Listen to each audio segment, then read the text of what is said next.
주님의 사랑의 품으로 안아주시사 세상이 줄 수 없는 평안 가운데 기뻐하게 하여 주옵소서. 예수님 이름으로 기도드립니다. 아멘. 함께 나눌 말씀 요한복음 14장 말씀입니다.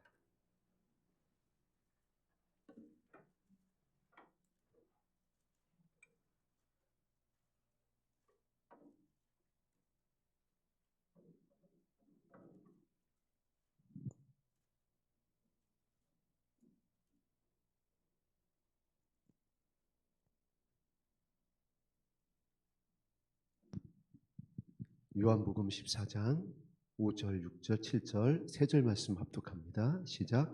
도마가 이르되 주여 주께서 어디로 가시는지 우리가 알지 못하거늘 그 길을 어찌 알겠사옵나이까. 예수께서 이르시되 내가 곧 길이요 진리요 생명이니 나로 말미암지 않고는 아버지께로 올 자가 없느니라. 너희가 나를 알았더라면 내 아버지도 알았으리라. 이제부터는 너희가 그를 알았고 또 보았느니라. 아멘. 요한복음 14장 1절 말씀도 합독합니다. 시작. 너희는 마음에 근심하지 말라. 하나님을 믿으니 또 나를 믿으라. 이 마지막 때는 우리 마음이 심히 근심하는 때입니다. 의심하게 되고 두려워하게 되고. 왜 그러냐면은 특별히 이제 깨어있고자 하는 그리스도의 신부들을 향한 이 공중권세 잡은 자의 세력들의 공격이 어디에 집중되냐면은 저와 여러분이에요. 믿는 자들을, 택하신 자들을 넘어뜨리려 할 것이다. 미혹하려 할 것이다. 그래서 마음에 근심하게 되어지는 일들이 많을 수밖에 없는 것이 지금 이때입니다. 나라를 통해서, 세계 정세를 통해서, 경제를 통해서, 자연재해를 통해서도 우리가 이제 근심하게 되고 두려워하고 떨 수도 있지만은 특별히 이제 우리 가족의 문제가 이 마지막 때에는 가장 우리의 마음을 근심하게 하는 것일 수 있습니다. 그래서 예수님께서 마지막 때의 원수는 어디에 있다? 가정에 있다라고 그랬어요. 내 이웃에게 있다. 가장 가까운 친족에게 있을 것이다. 그래서 예수님께서 부탁하신 거죠. 십자가를 지시며 가실 때 기도를 어떻게 하라? 너와 내 자녀를 위하여 울라. 오늘 우리가 그 말씀에 순종하여 이 자리에 모였습니다. 나와 내 자녀를 위하여 울 때에 주님께서 우리의 마음과 생각을 지켜주시되 믿음의 반석 위에 서게 하실 줄 믿습니다. 그리고 그 믿음의 반석에 서게 하시는 첫 번째 말씀으로 2절 말씀을 주셨던 겁니다. 내 아버지 집에 거할 것이 많도다. 우리 마음이 흔들릴 때 우리의 목적지, 우리의 결론, 우리를 위하여 예비한 우리가 가야 할 본향을 확실하게 바라보고 붙잡으라는 것이에요. 그리고 또 무엇을 말씀하셨냐면은 오늘 4절, 오늘 5절부터 7절 이후에 이와 같이 말씀하십니다. 도마를 이제 예로 드시는데 도마가 어떠한 모습으로 이 이후에 또 예수님으로부터 말씀을 받냐면은 내 손에 한번 내 손가락을 넣어봐라. 내 옆구리에 너의 손을 한번 넣어봐라. 믿는 자가 되라. 그러면서 이와 같이 말씀하시죠. 보고 믿는 자는 보고 믿지 말고 보지 않고 믿는 자가 되어라.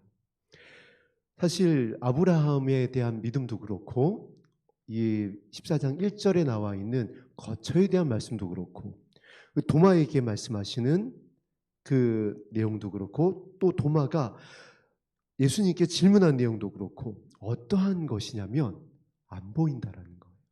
우리의 믿음은 보는 것을 믿는 것이 아니라는 거예요.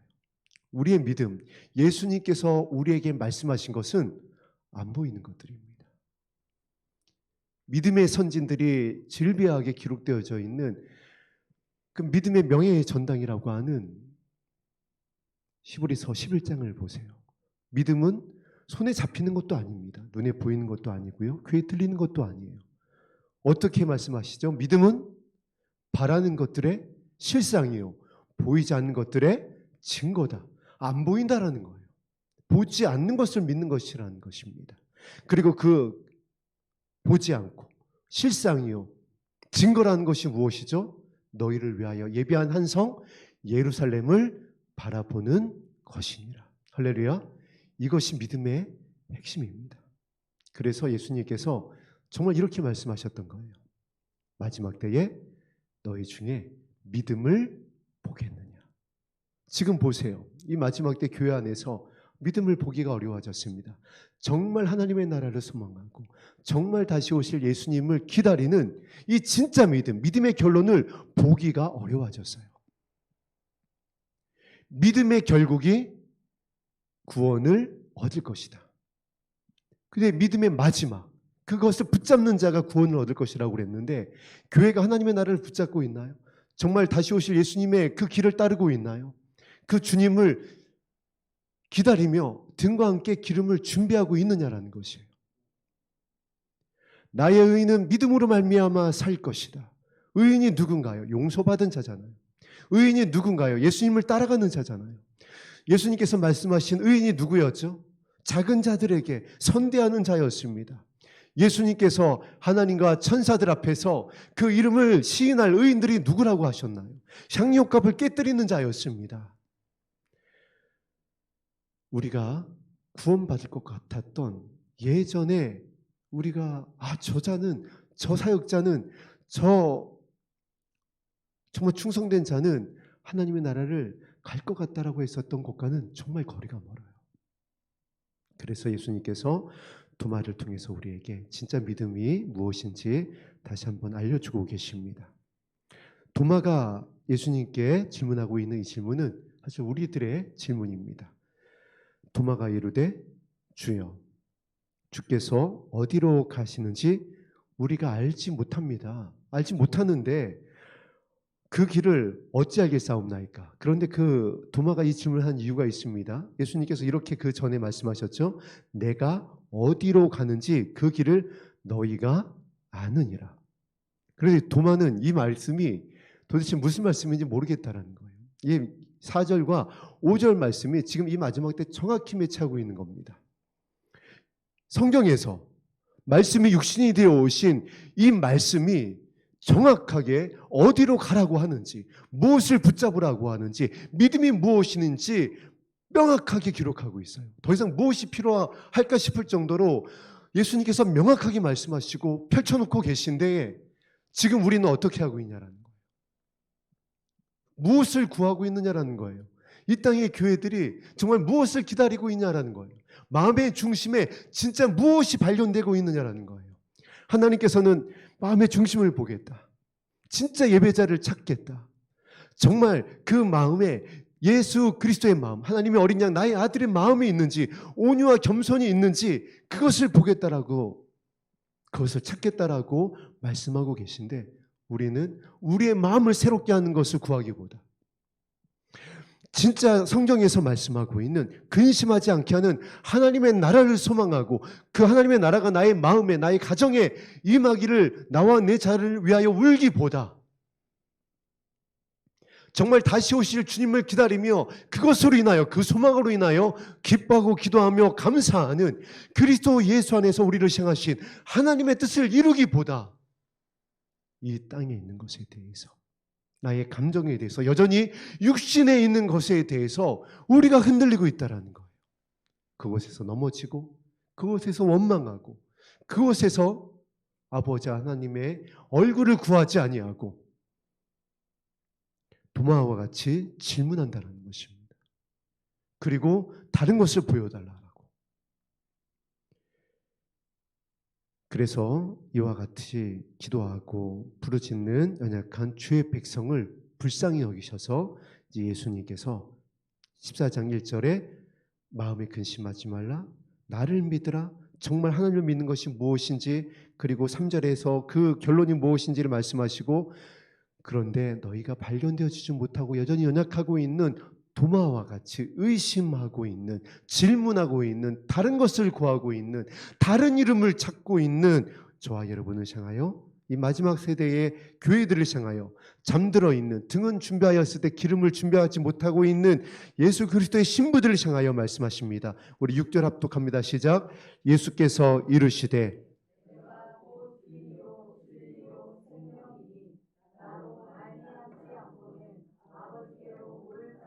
없느니라. 자, 예수님께서 이르신다라고 말씀하십니다. 많은 가르침을 전하셨지만 예수님께서 이르시되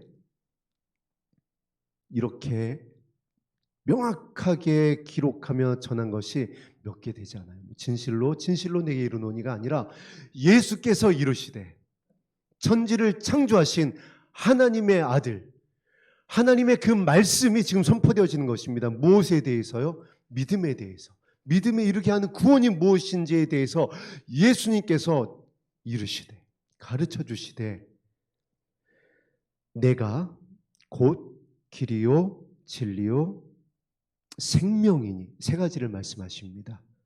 내가 곧 길이다. 지금 우리가 십자가로 엮는 신부의 예복을 준비하기 위하여 이 자리에 모였습니다. 십자가로 엮는 신부의 예복이 길이라는 것이에요. 어떤 길이죠?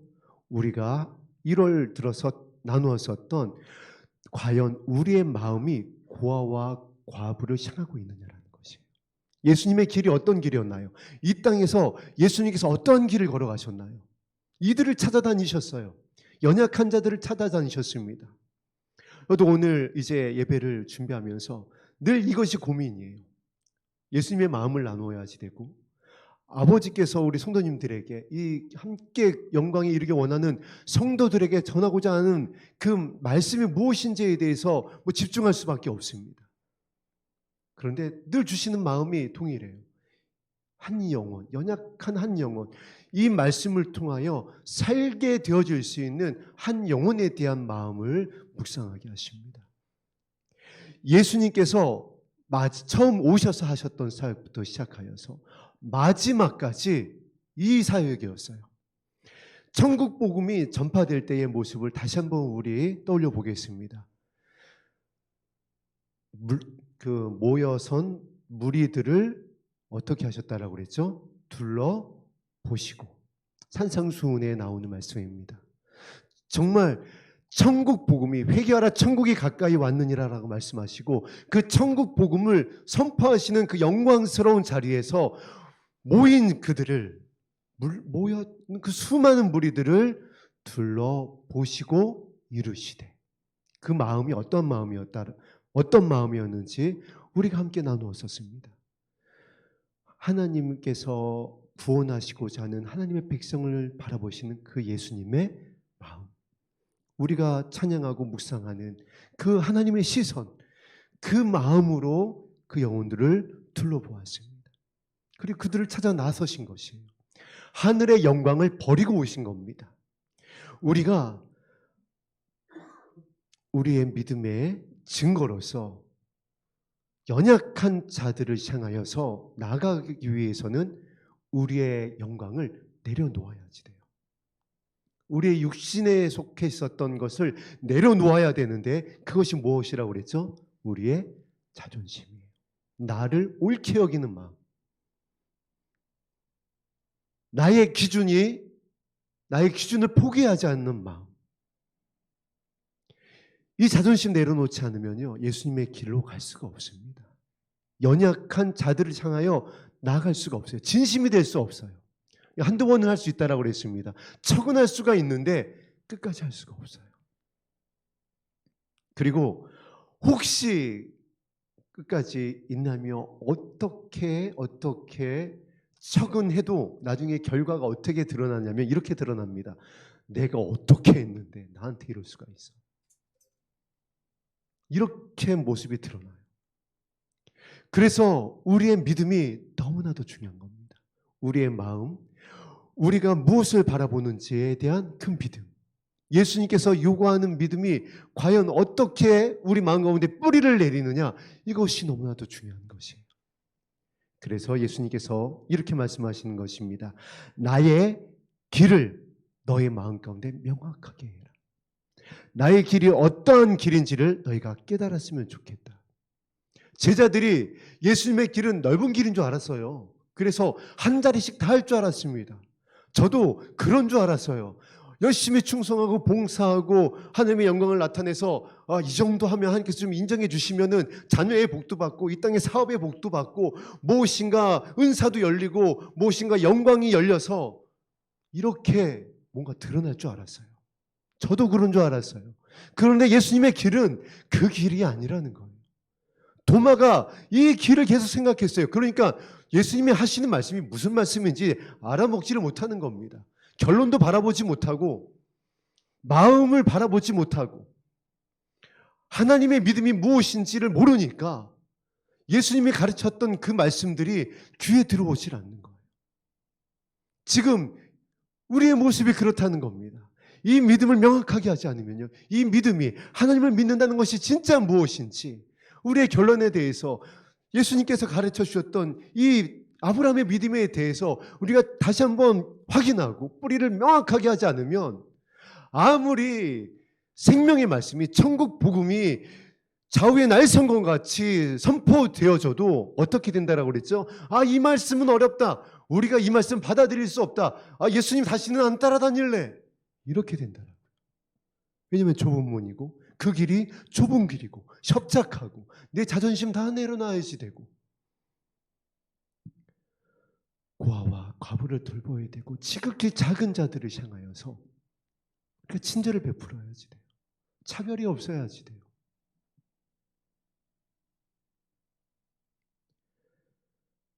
그래서 예수님께서 제일 첫 번째 말씀하시는 것이 나는 길이다. 나와 함께 그들의 발을 씻기러 갈 수 있겠느냐. 이 믿음이 진짜 믿음이다. 그래서 예수님께서 이제 십자가를 지기 전에 가르쳤던 그 말씀에 바로 직전에 나와 있던 말씀이 지극히 작은 자에게 한 것이 곧 나에게 한 것이다. 연약한 자들을 찾아 나설 수 있는 그 길을 저와 여러분이 함께 갈 수 있게 되기를 주님의 이름으로 축복합니다. 우리가 이제 방주를 예비하고 있습니다. 오늘 내일 하고 있습니다. 허가가. 그러면 이제 첫 삽을 예산 땅에 뜨게 되어집니다. 이거 어떻게 보면은 이미 첫 삽을 뜬 것 같기도 해요. 어떤 삽이냐면은 우리 작년에 함께 그 300평 3만 농원을 이렇게 조윤성 지사님하고 많은 성도님들이 협력하여서 갖고 왔습니다. 그런데 이제 몇 평이 됐다라고요? 3만 농원이 3,000평이 됐습니다. 지금 감자 농사, 고구마 농사, 땅콩 농사를 준비하고 있어요. 비닐하우스도 만들었고 그것을 위해서 배수로도 이제 팠고 퇴비도 뿌리고 왔습니다. 이 땅 역시 남은 자들을 위한 땅으로 기경하고 있는 거예요. 그래서 어떻게 보면 첫 삽을 뜬 것 같기도 합니다. 이 방주를 예비하는 이 길이 어떤 길이 되어져야 되냐라는 거예요. 예수님께서 누구를 위하여 방주를 예비하시겠냐라는 거예요. 연약한 자들을 살리는 곳으로. 저와 여러분이 정말 발을 씻겨야 될 자들을 이제 보내실 것입니다. 그들을 섬길 수 있게 되기를 정말 주님의 이름으로 축복합니다. 그들을 끝까지 사랑하고 그곳에서 나와 내 자녀를 위하여 울고 그곳에 세운 그 아버지의 집, 기도의 집에서 정말 주님의 마음을 품고 이 주님이 걸어가셨던 길을 함께 걸어가며 보좌 우편에서 기도하고 계시는 주님과 함께 울었으면 좋겠습니다. 그곳이 예산 땅에 준비하고 있는 방주를 예비하고 계신 아버지 하나님의 계획이고 마음이에요. 이 길을 지금 우리가 함께 걸어가고 있습니다. 그 길은 영광이 아니라는 거예요. 와, 우리의 터전이 이렇게 넓어졌다. 우리의 교회가 이렇게 아름답게 단독 건물로다가 우리의 이 공동체가 이렇게 세워졌다. 이걸 바라보는 게 아닙니다. 그거 바라보다가 그게 단 줄 알았다가 이 땅의 교회가 어떻게 되냐라고요. 수없이 부도나고 무리하게 대출하고 갈라지고 마음이 나누고 교회에서 떠나가고 실족하고, 오늘 14장 1절부터 말씀하셨었던 그 믿음의 본질에서 떠나지 아니하였더라면 어떻게 교회에서 그런 일이 일어날 수 있겠어요? 내가 옳다, 네가 옳다, 막 목사님파 장로님파 나누어지고, 우리가 예배하고 있는 그 길에서는 이런 일이 없어야 되잖아요. 그래서 주님께서 그렇게 우리가 구리교회에 있을 때부터 이제 너희가를 드리는 예배가 됐으면 좋겠다. 다른 것을 구하지 말고 너희의 마음을 살펴라. 성령을 통하여서, 말씀을 통하여서 끊임없이 우리의 마음을 기경하여 주셨어요. 그래야 열매를 맺을 수가 있습니다. 이제 3,000평에 다음 주가 되면 이제 트랙터가 들어올 겁니다. 잡초가 얼마나 무성하게, 그 땅을 몇 년 동안 기억을 못 해가지고 잡초가 얼마나 무성하게 났는지 몰라요. 어떻게 해야 되죠? 다 뒤집어 엎어야 됩니다. 돌들이 얼마나 많은지 몰라요. 뒤집어 엎고 돌들을 다 걸러내야지 됩니다. 그래야 심고 열매를 맺을 수가 있잖아요. 이 3년여 동안 이것에 대해서 기도하게 하시고 이것에 대해서 말씀을 나누게 하신 이유가 이것입니다. 우리의 교회의 안팎을, 저와 여러분의 성도들의 마음의 안팎을 무엇으로 칠한 것이죠? 오직 예수 그리스도의 보혈, 예수 그리스도의 마음, 성령의 기름 부으심, 그 역청으로 안팎을 칠한 거예요. 이거 정말 어려운 작업이잖아요. 쉬운 작업이 있었을 겁니다. 그 노아의 시대 때 예전에도 나누었지만은, 그때 여러분 그 노아의 때가 우리가 생각하는 옛날 옛적에 정말 기술도 없고 지식도 없는 그때가 아니에요. 노아의 8 식구가 그 방주를 만들 수 있는 지혜와 지식이 있었던 때라고요. 우리의 지식과 지혜를 뛰어넘던 그런 시기였습니다. 분명히 방주의 안팎을 더 다른 손쉬운 방법으로 메꿀 수 있었을 텐데 하나님께서 아니, 역청으로 해. 그 나무 태워가지고 그 진액과 함께 해가지고, 이 작업은요 여러분 아마 한 100년을 그 노아의 방주를 이렇게 하는데 상당한 시간이 역청 준비하는데 아마 소요가 됐을 거예요.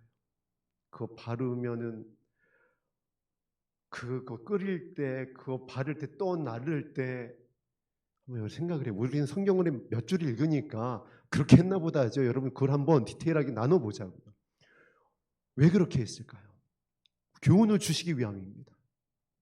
이 마지막 때에 저와 여러분에게 예수님께서 왜 쉬운 길이 없겠어요? 우리가 잘하는 거 많잖아요.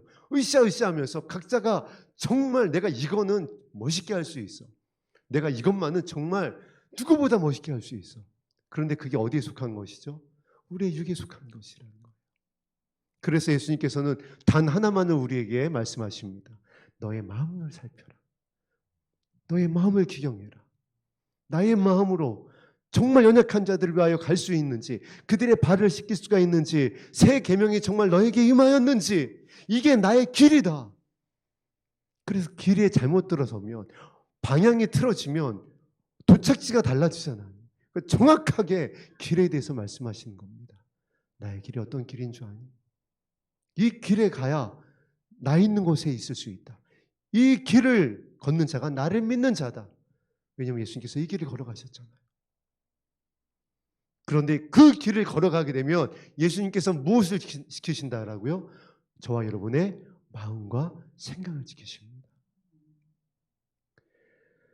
그 길을 걸어가기 위해서는 기도하지 않고는 걸어갈 수가 없거든요. 그 길은 감사하지 않으면 걸어갈 수가 없어요. 그 길은 주의 성령께서 기름 부어주지 않으시면 걸어갈 수가 없어요. 그 길은 십자가의 길이기 때문에 그렇습니다. 그 길은 어리석은 길이기 때문에 그래요. 그 길은 세상에 볼 때 미련한 길이기 때문에 그렇습니다. 세상의 기준으로는, 그동안 우리가 가지고 있었던 우리의 육신의 경험과 지식의 기준으로는 걸어갈 수가 없어요. 어디까지는 가죠? 뭐 이렇게 혜택을 주실 때는 가요. 치료해 주시고 뭐가 나타나고 들리고 뭐 형통하고 그럴 때까지는 가요. 진짜 이제 십자가의 길로 걸어가시면서 예루살렘에 들어가셔서 고난을 받기 위하여 지극히 작은 자, 내가 십자가에서 고난을 받아야지 되고, 이제 이때가 되면은 이제 달라지는 겁니다. 거기는 못 가겠는데요. 다시는 못 가겠는데요. 지금 무슨 말씀 하시는지 모르겠는데요. 예수님 어디로 가시는지 우리가 알지 못하겠는데요. 그래서 예수님께서 다시 한번 이와 같이 말씀하십니다. 내가 곧 길이요. 예수님이 길에 대해서 명확하게 하시고 그 다음에 진리요. 진리가 되기 위해서는 조건이 있습니다. 변함이 없어야지 돼요. 진리는요, 변함이 없습니다. 태초부터 지금까지 변함이 없어요. 아버지의 마음이. 이것이 진리예요. 근데 그 아버지의 마음이 무엇이죠? 우리를 구원하시고자 하는 것이에요. 우리의 마음은 처음에는 주를 위하여, 주의 영광을 위하여. 베드로가 그랬잖아요. 그랬는데 이게 반전이 되니까 주여 그래 하지 마옵소서. 지금 우리의 첫사랑을 잃어버린 모습 아닌가요? 그 진리가 아니라는 겁니다. 교회가 진리를 버렸다라는 거예요. 교회가 진리를 떠났다라는 겁니다. 아버지는 태초부터 지금까지 저와 여러분을 하나님의 백성을 삼는 것이 진리예요. 변함이 없는 아버지의 마음입니다. 이것이 단 하나의 진리라는 것이에요. 그래서 예수님께서 무엇을 위해서 왔다고요? 아버지의 이 진리, 아버지의 이 뜻, 너희를 구원하고 너희를 살리고 아버지의 집으로 들어가게 하는 이것을 위하여 내가 왔다. 이게 진리입니다. 할렐루야. 교회 건축하는 게 진리가 아니에요. 은사를 얻는 거, 능력이 나타나는 거, 선교하는 거 진리가 아니라는 겁니다. 이 모든 것이 이 아버지의 집으로 가는 하나님의 뜻에서 벗어나게 되어지면 진리에서 떠난 것이에요. 첫사랑을 잃어버린 것이에요. 그래서 예수님께서 길에 대해서 말씀하시고 진리에 대해서 말씀하시는 것입니다. 너희가 길에 잘 들어왔다. 그래 나의 자녀가 되었구나. 그러면 이제 이 진리를 알아라. 예수님께서 이제 많은 가르침을 주시는 중에 이와 같은 말씀하신 적이 있습니다. 부자 청년에 대해서도 그렇고 그를 참 이렇게 사랑스럽게 여기시며 구원이 너에게 가깝다 말씀하시면서 이렇게 말씀을 하세요.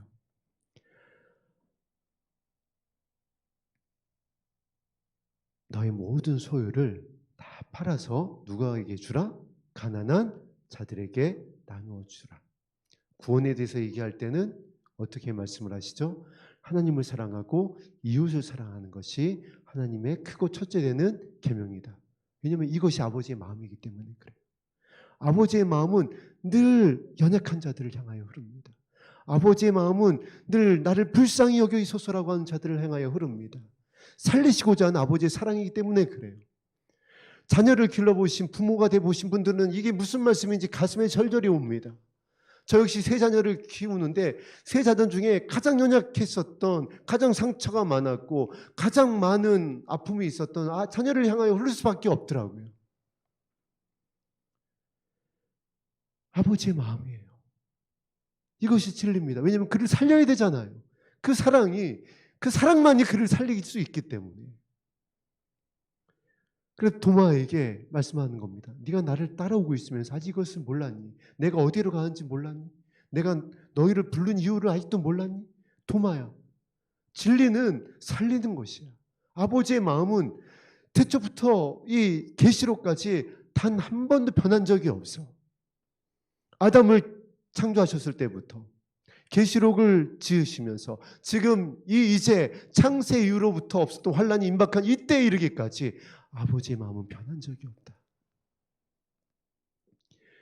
이 진리 가운데 서게 되기를 주의 이름으로 축복합니다. 그러면 무엇이 변함이 없는 거죠? 이제 아버지의 말씀이 변함이 없어요. 아버지의 말씀, 그 말씀 중에 이 마지막 때 우리가 붙잡아야 될 말씀이 무엇이죠? 주 예수의 이름을 부르는 자는 구원을 얻을 것이다. 할렐루야. 예수님의 이름을 부르지 않고 여전히 다른 이름, 예수님의 이름을 다른 의도를 가지고, 예수님의 이름을 다른 목적을 가지고 왜 그 기도가 응답되지 않는다라고요? 너희들이 여전히 육신을 위하여 구하지 아니하느냐? 그 기도는 하나님께서 들으시지 않는다. 이제 이 마지막 때에 들으시는 기도, 14절부터 가르쳐 주셨던 우리의 마음을 새롭게 하는 기도, 하나님을 믿는 그 기도, 어떠한 것을 믿는다라고? 아버지의 마음이 변함이 없다라는 것, 그 사랑이 변함이 없다라는 것. 우리를 위하여 처소를 예비하고 계시다라는 것, 그리고 지금이 그때라는 것, 그리고 그 길을 가져가는 기준이 예수님이 걸어가셨었던, 지극히 작은 자들을 향해 있었던 그 길이요, 아버지의 마음의 변함이 없었던 그 길을 걸어가는 것입니다. 그러면 그것이 무엇이다라고요? 생명이다. 생명은 이렇게 열매를 맺는 것입니다. 영원한 생명이잖아요.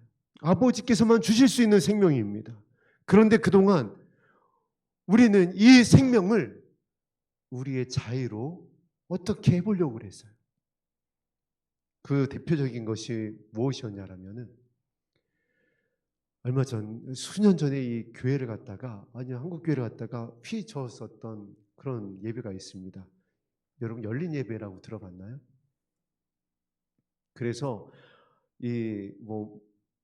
의도는 좋았는데 말씀에 비춰보니까 이것이 얼마나 하나님의 마음을 아프게 한 것인지 모릅니다. CCM 복음성가의 대중화, 하나님의 마음은요, 예수님의 십자가의 길은요, 진리고 변함이 없기 때문에 섞으면 안 돼요. 첨가하면 안 된다라고요. 왜 복음에 사람의 지식을 첨가하냐고요.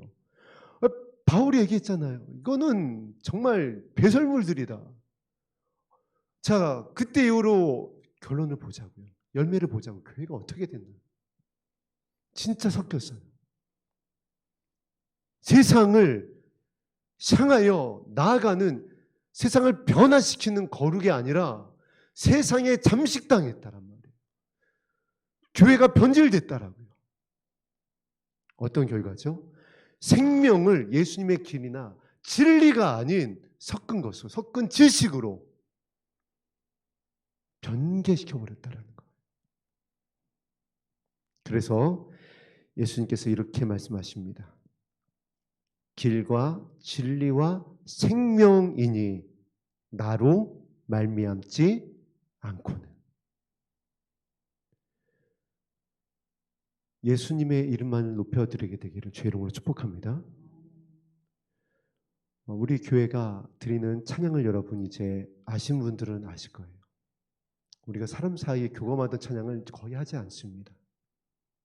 온전히 하나님의 이름만을 높여드리고 예수 그리스도 이름만을 찬양하는 곡들로 채워져 있어요. 왜냐하면 예수님으로 말미암지 않고는 이제 아버지께로 나아갈 수가 없습니다. 그동안 너무 이 찬양 안에, 찬양까지도 찬송가를 뒤로 하고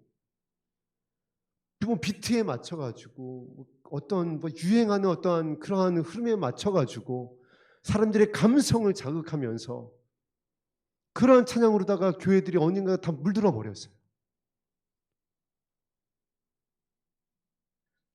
사람이 사람을 향하여서 어떻게 생명을 줄 수가 있겠어요? 사람이 사람을 향하여서 어떻게 진리를 알 수가 있게 하겠으며 사람이 사람을 향하여서 어떻게 길을 제시할 수가 있겠느냐.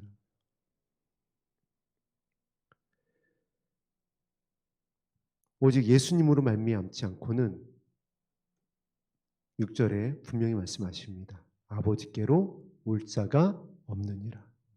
이제 예수님의 이름만을 높여야지 돼요. 이제 예수님의 이름만을 불러야 됩니다. 이제 정말 예수님의 길이 무엇인지, 예수님의 진리가 무엇인지, 예수님의 생명이 무엇인지를 온전히 말씀을 통해 우리가 분별해야지 돼요. 이거 분별하지 않으면 어떻게 되는 거죠? 길을 잃게 되어지고 진리가 무엇인지 도마가 체매게 되는 겁니다. 나 못 믿겠는데? 보여주지 아니하시고는 나는 주님을 따라갈 수가 없겠는데? 그러면 어떻게 되는 건가요? 예수님 말씀하셨잖아요. 보지 않고 믿는 자가 복되도다. 보고 믿겠다라고 하는 사람들은 들림 사건을 보고 믿게 되는 겁니다. 무슨 얘기예요? 영광의 날에 주님 앞에 설지 못할 수 있다라는 거잖아요. 그래서 이 말씀이, 이 14장의 말씀이 너무나도 우리에게 중요한 겁니다. 정말 성령께서 교회에게 하시는 말씀이라는 거예요. 우리가 아버지의 집을 가고 있습니다. 우리가 아버지의 나라를 소망하고 있어요. 그런데 예수님께서 말씀하십니다. 그렇다면 나로 말미암지 않고는 올 자가 없다. 예수님의 마음이 아니고서는, 예수님이 걸어가시며 말씀하셨던 아버지의 뜻을 행하고자 하는 그 마음이 아니고서는 우리 교회가, 사역자들이, 성도들이 이것에 집중하지 아니하면은 아버지께로 갈 수가 없다라는 겁니다. 그런데 그렇게 아직도 우리 교회가 가려고 해요. 그래서 예수님이 마음이 아프신 거예요. 그래서 우리 교회의 사명이 이 자리에서 모인 성도님들과 인터넷으로 함께 예배하는 여러분의 중보가 너무나도 귀한 거예요. 이 기도를 통하여, 이 예배를 통하여 아버지께서 어떻게 하신다라고요? 이 영원한 시간 아버지의 뜻을 이루실 것입니다. 아브라함을 생각하사 조카 롯을 구원하신 것처럼 이 교회의 기도를 기억하사, 장자들의 중보의 기도를 기억하사, 성도님들의 눈물을 기억하사 자녀들을, 우리의 이웃들을, 친족들을 구원하실 것입니다. 방주로 보내실 거고요. 방주로 태우실 거예요. 그럼 그때 우리가 어떻게 하는 거죠? 열심히 발을 씻겨주는 거예요. 눈물로 씻겨주는 겁니다. 향유옥합을 깨뜨려 씻겨주는 겁니다. 우리의 가장 귀한 것을 가지고, 우리의 시간을 가지고, 우리의 물질을 가지고, 우리의 은사를 가지고 열심히 섬겨주는 거예요. 그러면 그들이 아버지께로 가게 될 것입니다. 이것이 우리의 이 사명이라는 것이에요. 우리 마지막 7절 말씀 합독합니다. 시작. 너희가 나를 알았더라면 내 아버지도 알았으리라. 이제부터는 너희가 그를 알았고 또 보았느니라. 아멘. 올해 그 감자 농사가 이제 아직 심지도 않았는데 김치국부터 마시는 건지 모르겠지만 제가 어떤 기대가 있냐면 수확량이 어떻게 되든 간에 상당히 이 수매가가 이제 추수할 때쯤 해가지고 고가로 형성되지 않을까. 그래서 비닐하우스 짓고 준비하는데 초기 비용이 많이 들더라고요. 제법 들더라고요.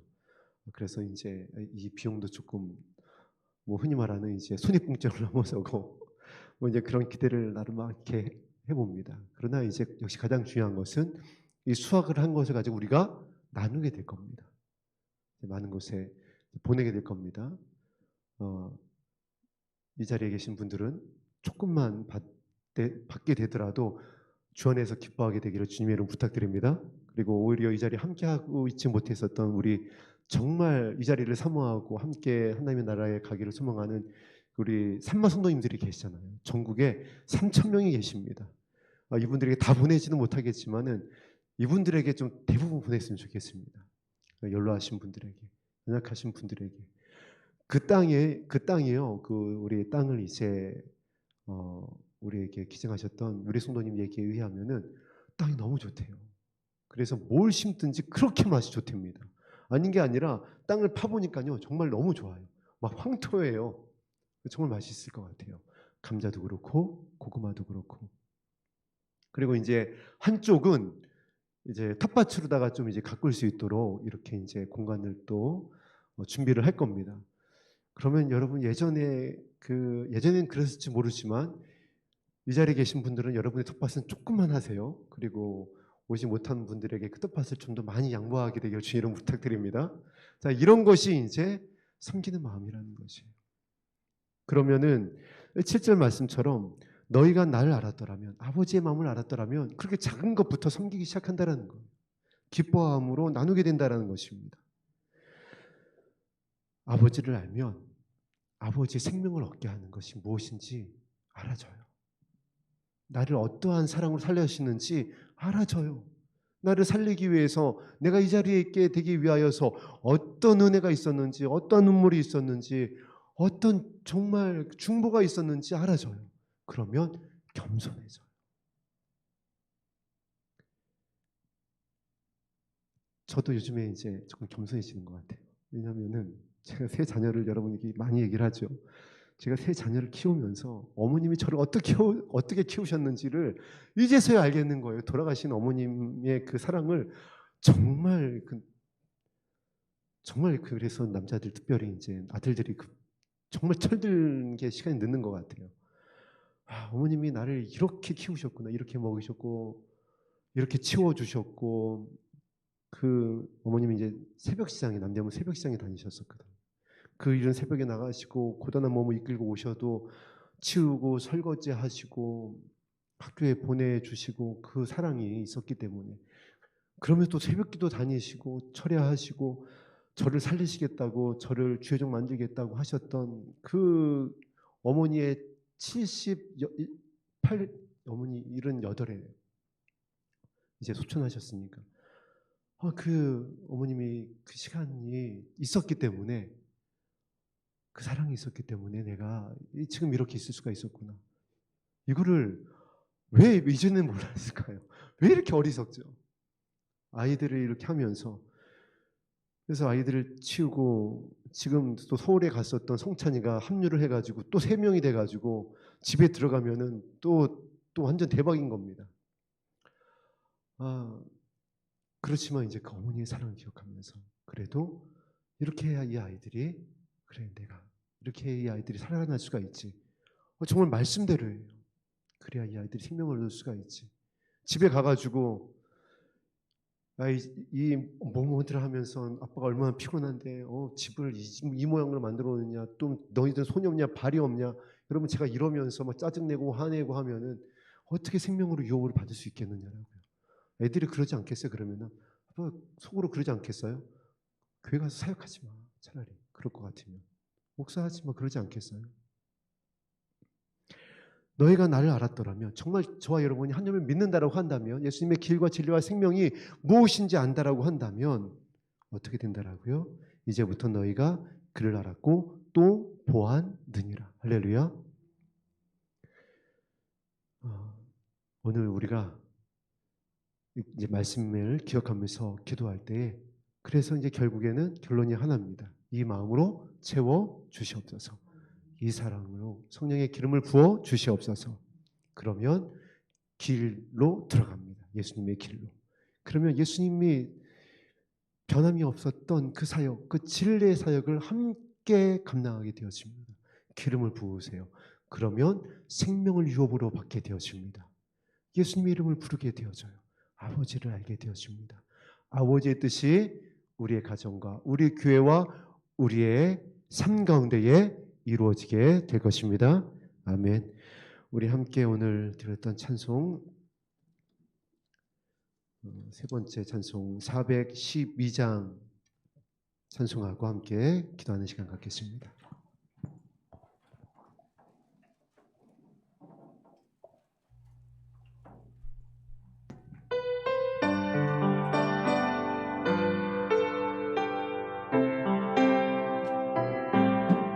네, 1절, 4절 찬송하겠습니다. 내 영혼의 그 깊은 데서.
기도할 때에 태초부터 지금까지 변함없는 하나님의 사랑으로 저와 여러분을 덮으실 줄 믿습니다.